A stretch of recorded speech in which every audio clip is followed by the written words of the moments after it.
Hey everyone, and welcome to AMC Movie Talk.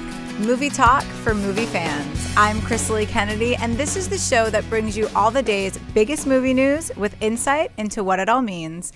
Joining me is AMC Movie News Senior Editor, John Campia. Hey, John. Hey, how you doing? I'm ready to get into some news. You ready? Awesome, let's go. All right. First things up, The Hobbit opened up in AMC theaters everywhere this past weekend with impressive results. The Lord of the Rings prequel set a new box office record for December openings with $84.7 million. The previous record for a December opening was held by Will Smith's film, I Am Legend, which had made $77 million. It also marks the biggest opening of any of the Lord of the Rings Middle-earth movies.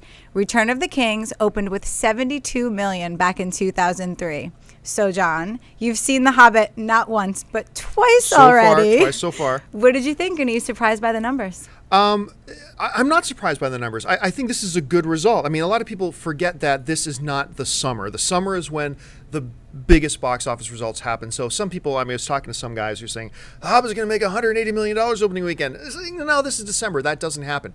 The record was, as you were mentioning, I Am Legend, which was $77 million. That was the standard, and it blew it away. Not only did it blow it away, it also set a new rate, beat Return of the King for the biggest opening for any of the Lord of the Rings films as well, so it did well. That being said, because of the anticipation for it, I still thought it might make a little bit more. I thought it was going to make between 90 and 100 million opening weekend. Still, set a new December record, nothing to be ashamed of. That's great. As far as the movie itself goes, I won't go into a full-blown review mode here, but I loved it. This movie is a masterpiece, an absolute masterpiece. Right now, it holds a 65% rating on Rotten Tomatoes, which just goes to show that 35% of the people in the world are idiots. This movie, if you are a fan of the book, this movie immerses you in Middle-earth. You know, I've heard some people complain, it's so slow. It's not slow. It's rich with narrative. I love hearing all the stories about the dwarves and the Battle of Moria and all this stuff. I thought it was brilliantly told, beautifully done. It's a long movie, sure, but I thought it was breathtaking. So, yeah, mark me down as one of the people who loved it. I think people just look for things to complain about on opening weekend. Sometimes so they do. We'll just leave them alone. All right. You can add a new name to the list of action heroes joining up for the Expendables 3. Action legend Jackie Chan said in an interview that he's agreed to appear in the third film of the franchise. Chan said Sylvester Stallone asked him to be in Expendables 2, but he was very busy shooting another movie. He agreed to be in Part 3 as long as his role was bigger than just a minor role with a few scenes. John, does adding Chan to the Expendables franchise make sense? Absolutely makes sense. If you're talking about adding iconic action heroes, I have to admit, when people would talk to me about Expendables 3, Jackie Chan is a name that I haven't brought up before, and I'm kicking myself as to why not. He is one of the legitimate greatest action stars in the world. I mean, if you go all the way back to his Drunken Master films, which are amazing, to his North American films, I love Shanghai Noon. I don't know why people don't talk more about Shanghai Noon, the one he did with Owen Wilson, not the sequel Shanghai Nights, which was a pile of crap. But Shanghai Noon was absolutely wonderful. Of course, we talked about his Drunken Master stuff. I think it makes sense. And you're already adding to a film that's going to be bringing back guys like Dolph Lundgren, Terry Crews, the toughest man in the world, Randy Couture, Sylvester Stallone, Jason Statham. And they've announced that they're bringing Nicolas Cage onto as well. They're still trying to get Harrison Ford and Wesley Snipes. So it looks like Expendables 3 is going to be a huge, huge ensemble cast. It's unfortunate that Chuck Norris won't be back. It's also unfortunate that Jean-Claude Van Damme won't be back. But adding a guy like Jackie Chan to the mix, we're still not sure if Jet Li is going to be able to be in there or not. Fingers crossed that he will. But, I mean, I've loved seeing Jet Li and Jackie Chan on screen together when they have before. And bringing in Chan, I hope they make him a villain. I hope they bring in Jackie Chan and he's a villain. I think he'd be awesome in that kind of a role. So mark me down. I think this is terrific news. It's great to see every man that you can put together with an action film be in one film. Yeah, it's such a great nostalgia boost. We already know that Jamie Foxx will be playing Electro in the upcoming Amazing Spider-Man sequel. But now we know a little bit about his costume. In an interview, Foxx revealed that the costume in the movie will not be the traditional green and yellow that we're used to seeing on the character, that they've instead decided to go with something new and less comic booky.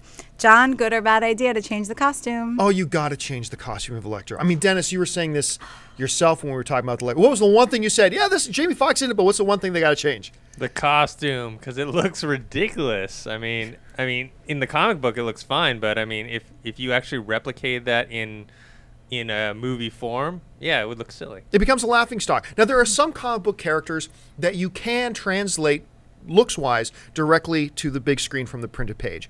Batman works great.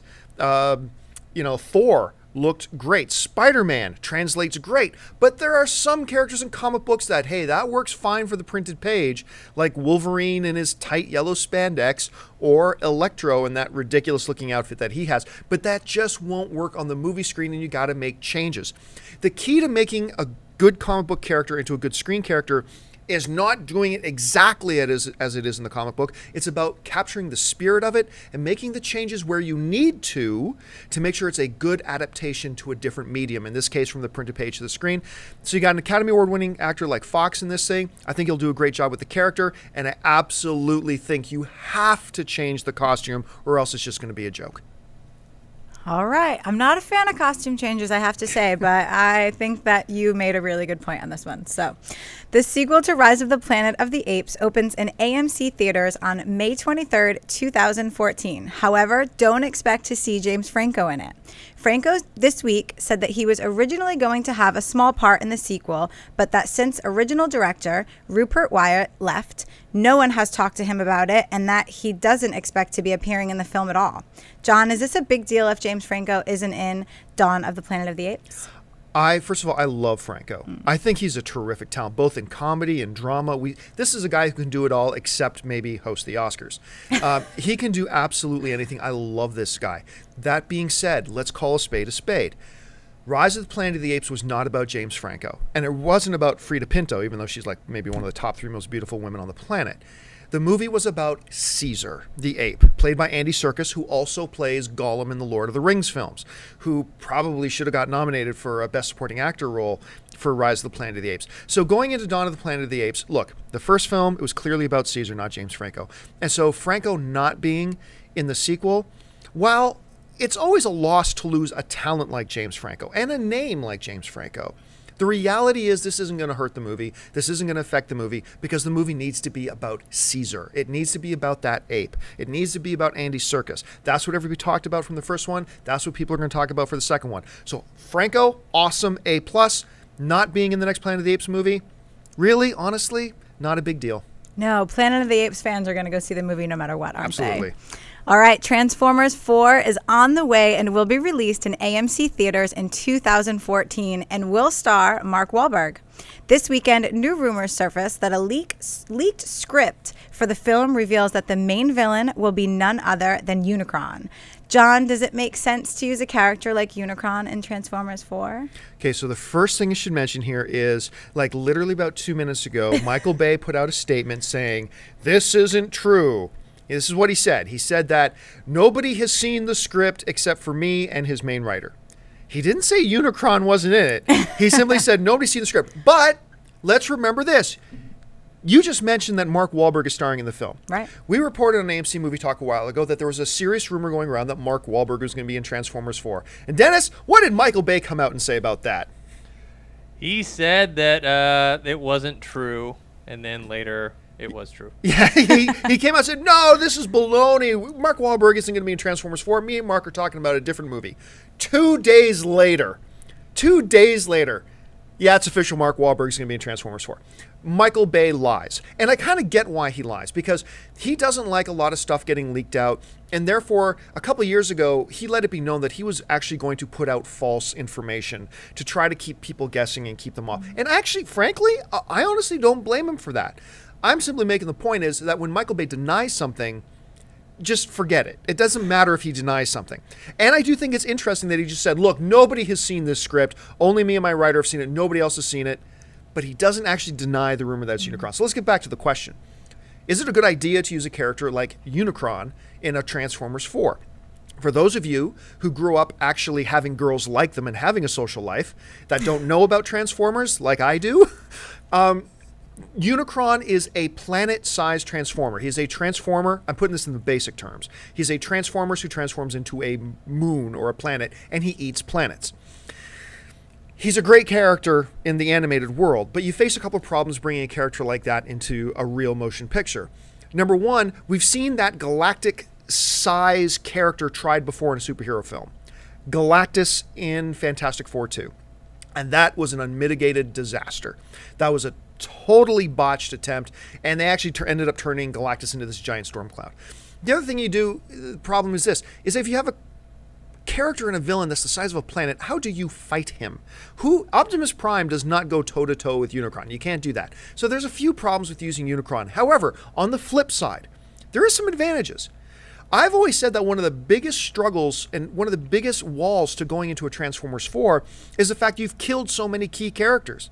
Starscream's gone, Ironhide's gone, Jazz has been gone for a long time, Megatron is gone. I mean, all these key characters, I believe they killed Shockwave as well. All these key characters are gone. How do you have a Transformers movie without Megatron? The answer? Unicron in the animated series can resurrect Transformers. He can actually take Transformers and bring them back to life. In the animated stuff, he takes a dead or at least dying Megatron and turns him into the new character Galvatron. So, I mean, there are some advantages actually to using a character like Unicron. Good or bad idea? I think we're going to have to save our final decisions until we see some trailers and see how they're going to use them. I agree. So listen, folks, that will do it for us. Thank you so much for joining us on this episode of AMC Movie Talk. Don't forget you can join us every day right here on our YouTube channel, which, by the way, stop what you're doing, take a second, and click the subscribe button. Become a subscriber for our AMC Movie News YouTube channel. It'll keep you up to date on everything going on in the world of movie news, our editorials, and of course, our daily AMC Movie Talk show. And while you're at it, don't forget to follow us on Twitter at twitter.com/AMC Theaters. Become one of the people who likes us on Facebook. Almost 4 million people already do at facebook.com/AMC Theaters. I want to thank Chris Lee. Thank you so much. Thank you for having me. And of course, Dennis Zen. No problem. And thank you guys again for joining us. Once again, click that subscribe button, and we will see you again tomorrow. My name is John Campea for AMC Movie News, and until next time, bye-bye.